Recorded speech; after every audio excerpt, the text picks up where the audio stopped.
Assalamualaikum warahmatullahi wabarakatuh. Eh, Salam sejahtera bagi kita semua.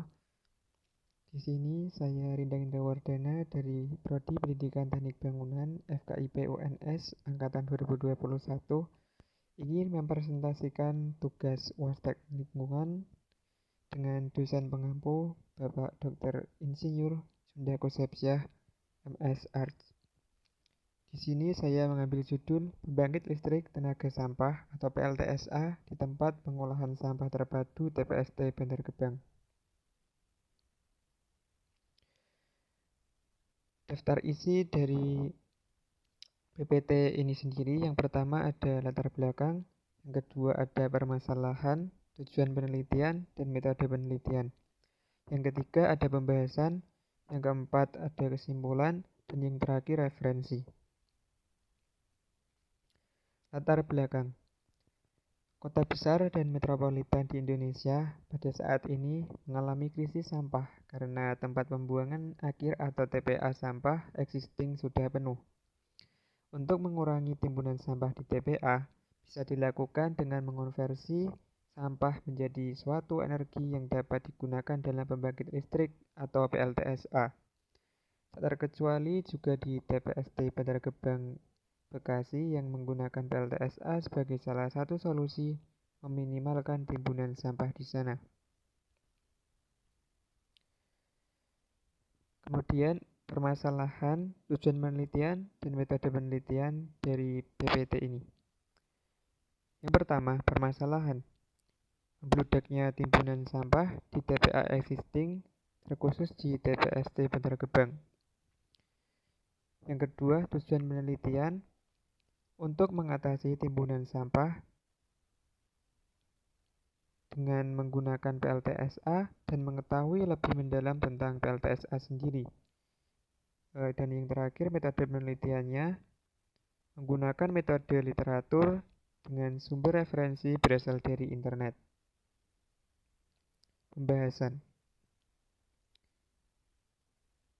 Apa itu PLTSA? Sesuai dengan namanya ya, PLTSA adalah pembangkit listrik yang memanfaatkan sampah sebagai bahan utama dalam proses pembentukan energi listriknya. Kemudian, sampah jenis apa sih yang bisa digunakan dalam PLTSA Bantar Gebang? Sampah yang digunakan adalah sampah segar dari perumahan dan perkantoran di wilayah DKI Jakarta, baik yang organik maupun anorganik. Kemudian untuk metode di PLTSA Bantar Gebang itu menggunakan dua mekanisme, yaitu dengan cara pembakaran atau incineration dan teknologi fermentasi metana. Kemudian tahapan pengoperasian PLTSA di Bantar Gebang atau tahapan pembentukan energi listriknya. Yang pertama menggunakan metode insinerator dan yang kedua menggunakan metode teknologi fermentasi metana atau LFG. Untuk metode insinerator itu menggunakan pembakaran limbah sampah yang menghasilkan uap tekanan tinggi untuk kemudian dikonversi menjadi tenaga listrik menggunakan turbin dan generator. Untuk metode teknologi fermentasi metana atau LFG sendiri itu biasa disebut dengan metode sanitary landfill, yaitu menggunakan gas yang dihasilkan dari sampah yang telah ditimbun tanah gembur. Ini adalah gambar dari tahapan metode insinerator.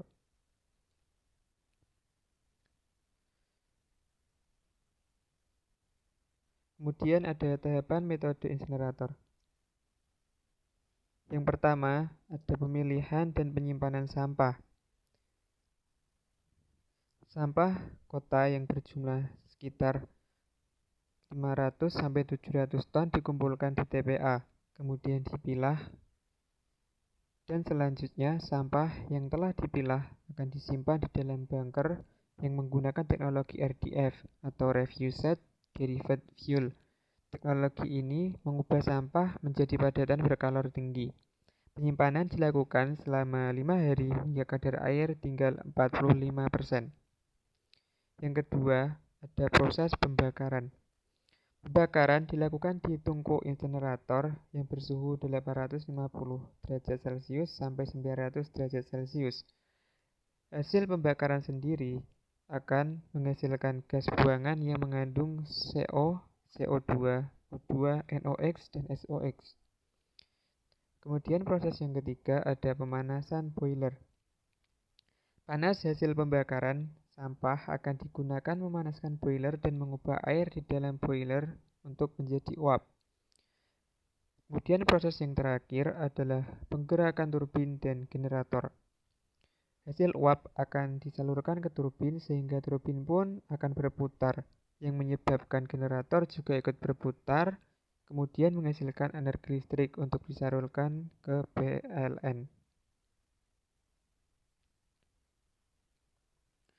Kemudian untuk tahapan di metode teknologi fermentasi metana. Yang pertama ada proses penimbunan. Sampah dimasukkan ke suatu lubang, untuk selanjutnya diratakan dan dipadatkan. Kemudian ditutup dengan tanah yang gembur hingga membentuk lapisan-lapisan. Sampah yang ditimbun tadi akan menghasilkan gas, salah satunya adalah gas metana. Kemudian proses yang kedua adalah pengaliran gas. Gas yang terbentuk akan dialirkan oleh pipa-pipa pengalir ke tabung pemurnian. Dan yang terakhir adalah proses pemutaran turbin dan generator. Gas yang sudah melewati tahap pemurnian akan disalurkan ke turbin yang menyebabkan turbin pun ikut bergerak, sehingga generator bergerak dan terbentuklah energi listrik, kemudian disalurkan ke PLN. Kemudian energi listrik yang dihasilkan dari PLTSA sendiri itu berkisar antara 500 kW sampai dengan 10 MW. Jika dibandingkan dengan PLTU, batu bara menghasilkan daya 40 MW sampai 100 MW, atau PLTN yang bisa menghasilkan daya listrik 300 MW sampai 1000 MW per unitnya. Bisa dikatakan bahwa energi listrik yang dihasilkan dari PLTSA itu masih lebih kecil daripada PLTU batubara dan PLTN. Kemudian ini ada perbandingan harga listrik antar pembangkit listrik. Ada dari PLTSA, PLTU batubara, PLTA air, PLTG gas, PLTS surya, dan PLT BBM. Nah, dari data di atas itu dapat diamati bahwa harga listrik per kilowatt hours dari PLTSA lebih murah dari PLT BBM, tetapi lebih mahal dari PLTU, PLTA, PLTG, dan PLTS.